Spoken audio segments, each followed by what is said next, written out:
Το φάουλ του Χάκη ήταν πάνω στον Δημήτρη Σαρμπικίδη.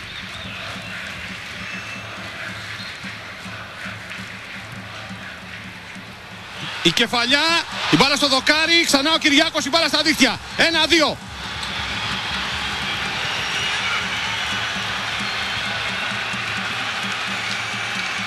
Οι πανηγυρισμοί από τους Έλληνες διεθνείς που έχουν αγκαλιάσει τον Σωτήρη Κυριάκο, που χρήζεται για δεύτερη φορά σκόρερ εδώ μέσα στο Ούλεβαλ απέναντι στην Νορβηγία.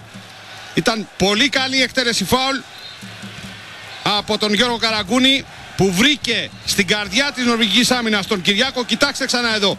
Θα πάρει την κεφαλιά, όταν θα αποκρούσει προσωρινά, τον βοηθάει και το δοκάρι. Έρχεται ο Κυριάκος, θα κάνει την προβολή, θα στείλει την μπάλα στα δίχτυα της Νορβηγίας για να γίνει έτσι στο 29 το Νορβηγία-Ελλάδα 1-2. Γιάννη.